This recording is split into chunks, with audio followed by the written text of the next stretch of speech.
আমি তো অলরেডি বলেছি, আমরা মনে করি রিজওয়ানাকে জিজ্ঞাসাবাদ করা উচিত এবং খলিল রহমান সাহেবকেও জিজ্ঞাসাবাদ করা উচিত যে কী ইঞ্জিনিয়ারিং তারা করেছে, তাদের সাথে কারা জড়িত ছিল এবং সেটার আউটকাম কী হয়েছে, এগুলো তো আমরা জোর করে দাবি জানাচ্ছি।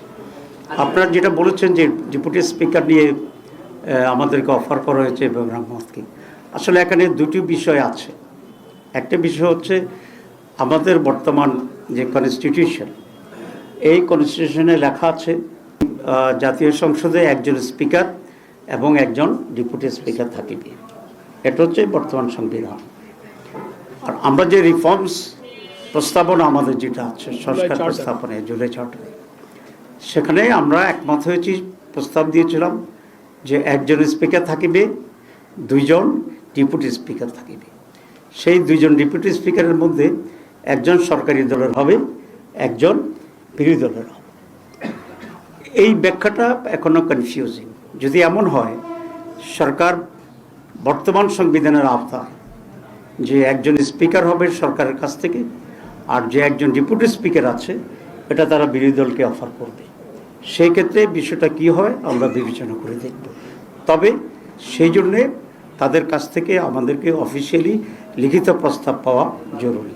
আমরা যদি সেই লিখিত প্রস্তাব পাই ফ্রম দি গভর্নমেন্ট, তখন আমরা বসে আমরা আলোচনা করে আমাদের সিদ্ধান্ত জানাবো। This is one. সেকেন্ড হচ্ছে জুলাই সনদের আওতায় যে একজন স্পিকার, দুইজন ডেপুটি স্পিকার থাকবে। তো এটা যদি তারা মনে করেন যে ওই জুলাই সনদের অংশ হিসাবে একজন ডেপুটি স্পিকার আমাদের দিবে, একজন তাদের থাকবে, তাহলে এটার কোনো বৈধতা নাই, আনলেস যে রিফর্মসের গণভোটের যে রিফর্মসের টোটাল যেটা আছে এটার বাস্তবায়ন না হওয়া পর্যন্ত। তো সেটা টোটাল বাস্তবায়ন হইলে যদি দুইজন হয়, একজন আমাদেরকে অফার করে, তখন আমরা আইনি ভিত্তিটা পর্যালোচনা করে সেটা আমরা দেখব। সুতরাং এখানে দুইটা অংশ আমি আবার রিপিট করছি টু বি ভেরি ক্লিয়ার।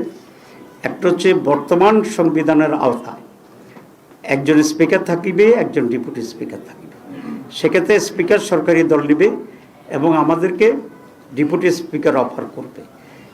এখানে আইনের খুব বেশি ব্যর্থ নেই। তবে সেক্ষেত্রে আমরা মনে করি সরকার আমাদেরকে লিখিত প্রস্তাব দিলে আমরা বিষয়টা নিয়ে পর্যালোচনা করে আমাদের সিদ্ধান্ত জানাবো।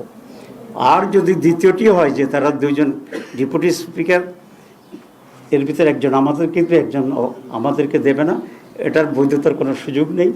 এ ধরনের প্রস্তাবের তো আমাদের গ্রহণ করার কোনো প্রশ্নই আসে না।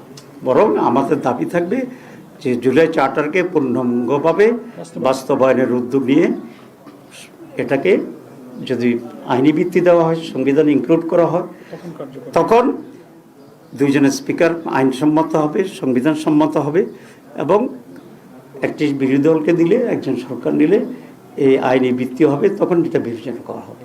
Unless it has no legal basis, এটা করা যাবে না। আর প্রথমটা আমি বলেছি, সরকার যদি আমাদেরকে লিখিত প্রস্তাব দেয় তখন আমরা এটা বসে বিবেচনা করব এটা নিয়ে কী করা যায়। কোনো একজন ব্যক্তি বা মন্ত্রী মৌখিকভাবে বললে বা সাংবাদিককে বললে এটাতে তো রেসপন্ড করা difficult. We need official proposal. আমি সাক্ষী বলছি এই জন্য রিজনার ভয়েস আছে। আপনারা যদি ভয়েস শুনতে চান আমরা আপনাদেরকে, আপনারা শুনেছেন, আচ্ছা তাইলে তো ঠিক আছে। আমরা তার বিচার দাবি করছি। এখন কোন ফর্মে বিচারটা প্রপার হবে, আমরা কি মামলা করব না বিচার বিভাগীয় তদন্ত চাইব, সেই বিষয়টা আমরা গ্রাজুয়ালি খোলাসা করব। ভাই, আপনি নির্বাচনের আগে বলেছিলেন যে সরকারের উপদেষ্টাদের একটি অংশ সরকারের বর্তমান ওই সময় বিএনপির পক্ষে কাজ করেছে, আপনি নামগুলো প্রকাশ করতে চেয়েছিলেন। অলরেডি রিজওয়ানার কথায় একজনের নাম বের হয়েছে বলে আমরা মনে করছি। আপনি কি আজকে সেই নামগুলো বলবেন যে কারা এই সময় কাজগুলো করেছে? আমি চারজনের কথা তখন বলছিলাম, নাম বলি নাই। আজকে কমপক্ষে 50% বলি, একজন রিজওয়ানা আর একজন খলিল রহমান। আচ্ছা, মার্কিন পররাষ্ট্র আপনাদের কি আলোচনা হয়েছে? মার্কিন সহকারী পররাষ্ট্র বৈঠকের বিষয়টা একটু জানতে চাই। জি, মার্কিন পররাষ্ট্র সহকারী পররাষ্ট্র মন্ত্রীর সাথে আজকে আমাদের কথা হয়েছে। আমরা 5 জনের একটা টিম গিয়েছিলাম। সেখানে তাদের সাথে বাংলাদেশ এবং মার্কিন রিলেশনশিপ, এখানে তাদের ইনভেস্টমেন্ট কী সুবিধা আছে আমরা এটা বলেছি। আমরা তাদেরকে বলেছি যে তারা যে ইনভেস্টমেন্ট হচ্ছে, বেশ করে এআই, আর্টিফিশিয়াল ইন্টেলিজেন্সের এখানে বিরাট সুবিধা আছে আমাদের দেশে। সে ব্যারেনফিল্ড এখানে যদি তারা ব্যাপক ইনভেস্ট করে, তাহলে আমাদের ছাত্রদের এবং যুবকদের জন্য বিরাট কর্মসংস্থানের বিষয় হয়। দুই হচ্ছে, আমরা বলেছি যে বাংলাদেশ তার ইন্টারেস্টকে রেখেই সকল বিশ্বের সব দুনিয়ার লোকদের সাথে সুসম্পর্ক চায়। তারা ইরান, ইসরায়েল এবং আমেরিকার যুদ্ধের কথা বলেছে। আমরা বলেছি যে আমরা যুদ্ধবিরোধী, যে দেশের সাথে যারাই হোক আমরা পিস চাই, এবং কোনো দেশের যদি কোনো কনফ্লিক্ট থাকে, সেটা থাকতেই পারে, কনফ্লিক্ট অফ ইন্টারেস্ট থাকতে পারে, সেটা ডিপ্লোম্যাটিকভাবেই সেটা সলভ করা উচিত। সুতরাং এনি ওয়ারকে আমরা কন্ডেম করি, এবং আমরা চাই তোমরা মানে খুব স্বল্প সময়ের ভিতরে ডিপ্লোম্যাটিক ওয়েতে এই ওয়ারকে বন্ধ করা উচিত। আচ্ছা, এই যে যুক্তরাষ্ট্রের সঙ্গে যে বাণিজ্য চুক্তি, সেটা আপনারা সমর্থন করেন কিনা?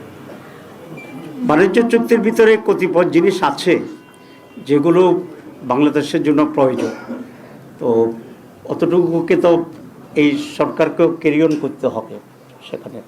সুতরাং এই সরকারকেও ক্যারি অন করতে হবে, এবং এটাকে আমরা এই মুহূর্তে খুব স্ট্রংলি অপোজ করছি না, কারণ এখানে বাংলাদেশের সাথে বাণিজ্যের অনেকগুলো বিষয় আছে। তবে আমরা এটা বলে আসছি যে বাংলাদেশ তোমাদের কাছ থেকে অনেক কটন আমদানি করে, তারপরে সয়াবিন আমদানি করে, মিল আমদানি করে, সয়াবিন মিল আমদানি করে।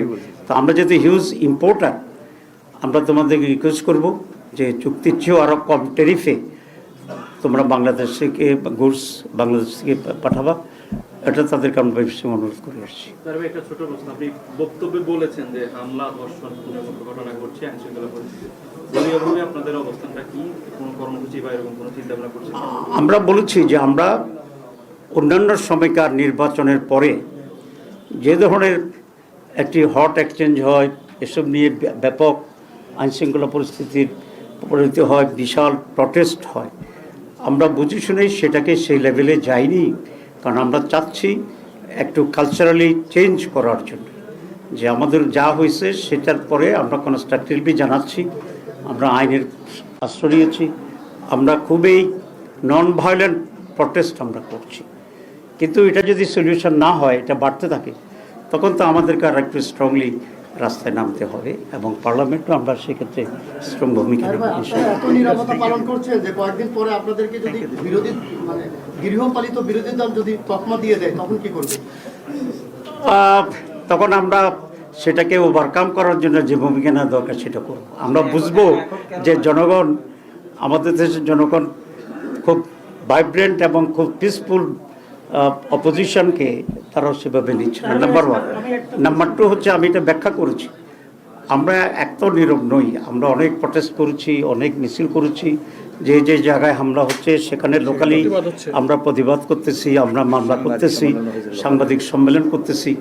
এখন যদি এটা মনে করা হয় যে একটা ঘটনা ঘটলেই ব্যাপক তুমুল হুলস্থুল করে ফেলা দরকার, এটাকে আমরা মনে করি we should allow some more time to the government, যারা তাদের লাইনে আসার জন্য। যদি না হয় এটা তাদের কপাল। দুই নম্বর কথা আপনাদের মনে রাখতে হবে যে Jamaat Islami after all this rigging, এ সমস্ত রিগিংয়ের পরে ব্যালট করে আমাদের ঢুকতে না দেওয়ার পরেও আমরা হিউজ ভোট পেয়েছি, যেটা সম্মিলিতভাবে অলমোস্ট মোর দেন 40%।